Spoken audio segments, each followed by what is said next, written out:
Brownies. UMKM mengudara. UMKM berdaya.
Selain mendatangkan konsultan gitu ya untuk berbagi share-share masalah ilmu-ilmu perbisnisan asik ya, kita juga menghadirkan UMKM gitu ya yang bisa membagikan tips dan juga membagikan cerita-cerita menarik di balik kesuksesan asik, kesuksesan dan juga inspirasi jalan. Iya, inspirasi juga tentunya buat pemirsa yang ada di rumah yang sedang menyaksikan kita. Aduh, serius banget sih ya sedang menyaksikan kita. Iya, betul karena hari ini libur kan. Jadi kayaknya lumayan banyak yang menyaksikan kita, mendengarkan kita gitu karena libur dan harus kita isi-isi dulu nih dengan informasi-informasi dan juga ilmu nanti akan dibagikan. Apa sih hari ini yang akan kita bahas? Yang akan kita bahas hari ini adalah memilih kemasan produk. Oke, itu penting banget ternyata ya memilih kemasan produk ya. Ternyata penting. Setelah kemarin kita memilih ide, memilih ide, habis itu kita memilih mencari modal. Nah, setelah ini kita akan membahas terkait produk yang ternyata penting. Nah, ternyata penting. Oke, dan tidak berbasa-basi karena sudah di pukul 9:16 mendengar sekalian ya. Kita langsung saja sapa, di depan kita sudah hadir dua orang narasumber seperti biasa ya, dari UMKM dan juga dari konsultan Plut. Lalu ini UMKM katanya omsetnya 1 miliar ya? Sudah ketawa tuh ya, udah langsung ketawa. Insya Allah ya, besar sekali. Langsung saja kita sapa Mbak R yang sudah ada di hadapan kita. Narasumber di kesempatan hari ini seperti biasa dari Plut Diskop UKM Perindak. Ya. Mas Rifan, selamat pagi, selamat datang kembali. Mas Rifan sehat? Alhamdulillah sehat. Alhamdulillah ya, selalu hadir ya, memberikan kita materi-materi yang alhamdulillahnya itu selalu diminati gitu ya. Benar banget. Alhamdulillah. Dan kayaknya ini sudah tidak asing untuk orang Tabalong karena beliau ini warawiri juga di TV biasanya jadi narasumber kalau Mbak R nyimak. Iya jam benar nyimak ya. Berarti ya. Belum kenalan. Belum kenalan. Biasanya jadi apa sih, narasumber berbagi tips gitu. Salah satunya juga Mas Arif. Kalau saya bilangnya gitu. Mas Arif. Mas Arif ini adalah owner dari CV 100% halal. Iya betul. Luar biasa. Kalau misalkan ngedenger CV-nya mungkin agak-agak belum ya, agak-agak CV 100% halal nih apa. Tapi kalau udah lihat produknya, udah tahu produknya, itu langsung ini. Biasanya gitu. Tapi kayaknya sudah ada yang lumayan ngeh gitu ya kalau melihat beliau ini. Apalagi kalau orang-orang yang menyaksikan, kayaknya saya sudah bagikan ini ke grup tetangga-tetangga. Ya, karena produk beliau ini dikenal gitu. Salah satunya nanti kita akan bahas. Oke, baiklah. Mungkin kita ke Mas Arif dulu ya. Boleh, Mas Arif. Nah, siap. Ini langsung ditodong. Langsung ditodong. Karena menurut informasi yang didapatkan bahwa Mas Arif ini katanya apa tuh? Aku nih kalau misalkan ketemu sama UMKM tuh langsung mikirnya aduh miliarder gitu loh ini tuh. Wih, kita amin saja ya. Amin boleh amin. Ya. Ini yang aku dengar juga katanya omsetnya luar biasa banget. Tar dulu, produknya apa dulu nih Mas? Nah, CV produknya 100%. apa dulu? Gini ya, saya jelaskan mungkin sedikit. CP 100% halal itu bergerak di dalam bidang industri roti. Oke. Bakery dan sebagainya. Sedangkan jenis produknya itu ada Kapten Burger, CP 2KI, terus CP 2KI bukan, roti 2KI, donat kapas Jepang dan Medina Bakery tentunya. Jadi dari CV 100% halal ini membawahi beberapa produk yang sudah sangat dikenal oleh masyarakat Tabalong ya Mas ya? Ya lumayan dikenal lah mungkin. Nah ini awalnya kan dari Kapten Burger nih yang pertama kali ini Mas. Kapten Burger ini kan burger, kebab, hotdog, hotco, apal banget nih. Apa gemar ya kayaknya ya? Favorit tuh nomor uno itu ya, itu enak. Iya. Mungkin bisa diceritain Mas Arif kenapa sih sampai melebar gitu produk-produknya kan dulu orang taunya hanya burger gitu, rotinya tuh dibikin burger ataupun hotco tadi ya. Iya benar. Nah, tapi jadi, sekarang tiba-tiba langsung ada donat, ada bakerynya juga gitu loh. Mungkin bisa cerita, silahkan kita mau mendengarkan. Sampai selainnya juga ada ya Mas ya? Iya betul. Luar biasa nih. Gini ya, awal-awal saya buka, mungkin kita flashback ke belakang. Awal-awal saya buka itu tahun 2016 akhir. Berapa tahun tuh? 8 tahun. Nah itu konsultan saya ya sebelah saya ini, termasuk sebagian dari konsultan saya juga. Sukses berarti Mas Rifan ya jadi pada konsultan ya? waktu itu. Cuma nyuruh-nyuruh aja. Jadi 2016 akhir itu saya setelah kalau nggak salah kuliah S1 itu bingung nih apa sih yang harus kita kerjakan selanjutnya di next, mungkin kita perlu pendapatan lebih kan setelah lulus. Jadi alangkah baiknya kita harus memikirkan ke depannya. Jadi saat itu saya memikirkan bagaimana kalau saya usaha atau jualan. Kalau awal-awal sih namanya pedagang ya Mas ya. Pedagang. Ya pedagang. Setelah itu menjadi pedagang beberapa tahun. Saya saat itu saya kurang untuk diskusi kepada UMKM lain, kurang membaca buku, kurang melihat YouTube. Jadi di saat 2016-2017 itu kurang meningkat. Nah setelah 2017 ke atas saya ada membaca buku, konsultasi dengan Pak Ripan. Dengan Pak Ripan ini sama Pak Genta ya, tanpa mengurangi rasa hormat saya diskusi kepada mereka berdua bagaimana sih untuk ekspansi ke depan atau melanjutkan usahanya agar berkembang. Tentunya beliau menyarankan ya sesuai dengan minggu kemarin beliau katakan bahwa untuk ekspansi seharusnya tidak akan jauh daripada produk awal. Ya kan, daripada produk yang telah dibuat di awal. Misalkan saya bikin roti burger, maka ekspansinya harus di sekitaran roti aja. Iya. Jangan sampai saya ngerjain mungkin nggak masuk akal gitu, atau ngerjain yang lain yang di luar daripada roti mungkin agak susah. Tapi mungkin saja sih berkembang, tapi agak susah aja.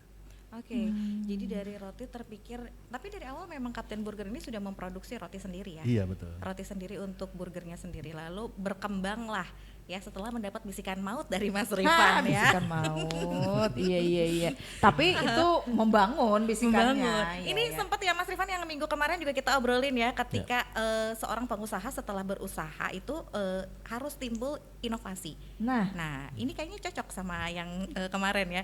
Ya tidak melulu gitu ya, si burger, si kebab dan si hotco, namun berkembang ke bakery dan lain sebagainya. Jadi supplier juga berarti ya Mas ya? Iya betul. Jadi gini ya, tapi ini rahasia tapi akan saya bongkar sedikit. Oke, cuman di sini di Brownies ya. Iya, cuman di Brownies boleh dibongkar ya. Beberapa burger di kabupaten lain supply rotinya dari kami.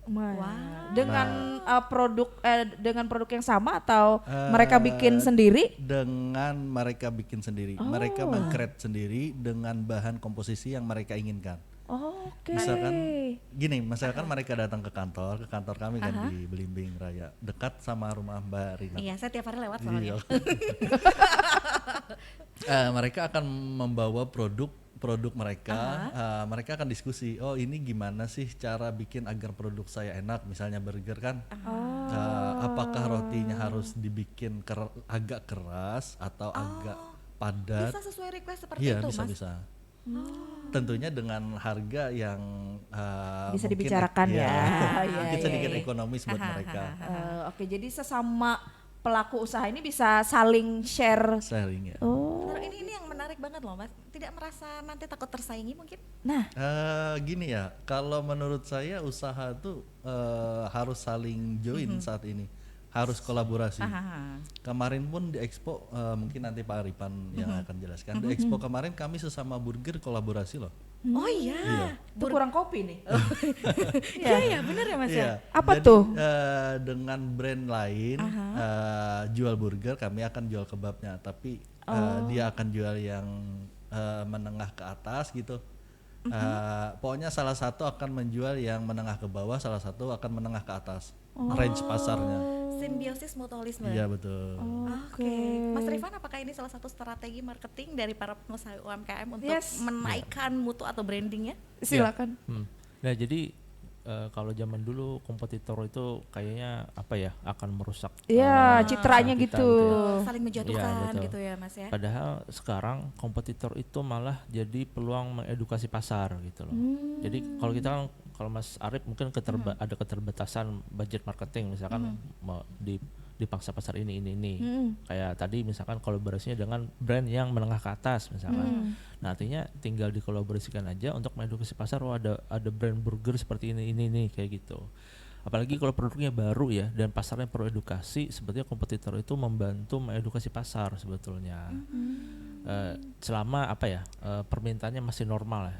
Kalau sudah tidak normal tuh contohnya adalah banting-bantingan harga. Nah itu sudah tidak normal lagi. Nah jadi misalkan contoh kalau kita sekarang lihat kalau contoh pasta gigi ya. Pasta gigi kan dulu mungkin cuma satu jenis saja, ternyata ada pasta gigi untuk yang gigi sensitif, untuk yang anak-anak gitu banyak ya. itu kan karena banyak pelaku-pelakunya, jadi mengedukasi masyarakat ada berbagai varian gitu loh produk-produknya. Jadi zaman sekarang saya rasa harusnya kolaborasi sih, bukan lagi kompetisi gitu. Dan semua pelaku usaha sadar akan hal itu kayaknya ya sekarang ya. Tidak melulu punya usaha ini berarti mereka saingan. Itu kayaknya sudah mulai tersadar Mbak Er ya. Iya benar banget. Bagus. Dan sosialisasi akan hal itu terus digencarkan gak sih Mas Rifan di Plut UKM? Iya, jadi di Plut itu kan kita punya komunitas gitu ya. Nah jadi terbentuknya juga beberapa toko oleh-oleh di Tabalong saat ini sudah ada 3 gitu. Itu kan hasil dari kolaborasi. Jadi ketimbang masing-masing jualan, mending kolaborasi aja, saling memasarkan gitu ya. Bikin satu outlet oleh-oleh yang orang bisa. Kalau dulu kan oleh-oleh cuma 1 gitu ya. Sekarang sudah ada 3, artinya teman-teman UMKM ini sudah mulai sadar untuk kolaborasi gitu loh. Tidak cuman satu toko oleh-oleh tapi dibikin 3 tempat ya, dan itu semuanya teman-teman UMKM yang bikin. Artinya bukan diarahkan, kita cuma mewadahi saja gitu. Oke, kita ke Mas Arif nih. Mas Arif, aku nih agak-agak bingung nih sebenarnya ya dengan pemikirannya Mas Arif. Ini agak-agak susah untuk ditangkap sebenarnya ya. Kita berbicara tentang yang namanya kemasan, ya kan, butuh yang namanya image branding Mas. Betul. Ketika sudah ada Kapten Burger warnanya biru putih gitu loh ya. Sampai ingat gitu ya. Ingat banget, karena saya pembeli setia iya benar, fans terdepan. Jadi Mas, ketika Mas mengeluarkan produk yang lain, kenapa dengan image yang berbeda? Apakah sebegitu yakinnya kah untuk CV 100% halal meledak di pasar gitu? Nah gitu loh. Tapi ini soalnya beda-beda loh Mas ya, aku lihat di sini ya. Ini dari Medina Bakery-nya juga seperti ini gitu kan. Terus dari 2 kayu seperti itu yang dia beda-beda. Beda-beda gitu loh Mas. Apakah itu mempengaruhi atau memang gimana nih Mas? Itu balik lagi tergantung kepada strategi UMKM itu sendiri. Kebetulan yang saya pikirkan itu gini ya, ada teori di mana pengusaha itu 5 tahun pertama tuh hanya 50% yang survive gitu ya. Sedangkan 10 tahun yang akan datang hanya 20% yang survive, yang akan bertahan. Saya ini udah menginjak 8 tahun, maka belum 10 tahun nih. Maka bagian daripada 50% yang survive. Bagaimana caranya saya bertahan di 20% orang yang survive itu? Caranya ya harus ngeluarkan produk lain.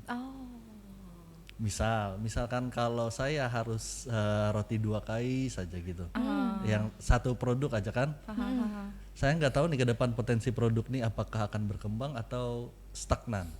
Nah, dan apabila saya mengeluarkan produk lain dengan merek lain, maka saya ada potensi untuk berkembang lebih besar. Target pasarnya pun berbeda. Di mana roti 2 kai akan target pasarnya di warung-warung dengan sistem konsinyasi kata Mas Rifan atau sales. Sedangkan Medina Bakery ini akan kami jual langsung di outlet. Di outletnya ya, sudah ada ya. Ya walaupun roti 2 kai juga ada di outlet, tapi lebih banyaknya di warung.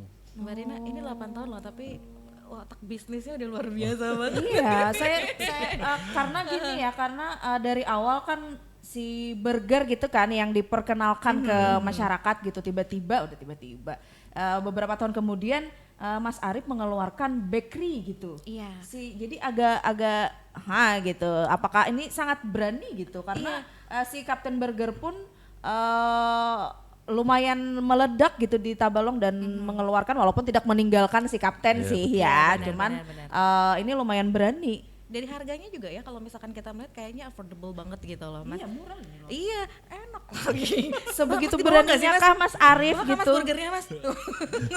Bisa disampaikan ini kepada kita, berani sekali ini. Iya berani lah, soalnya seorang pengusaha itu wajib berani, wajib untuk mengambil risiko. Tapi tentunya ya kita hitung risikonya. Yes.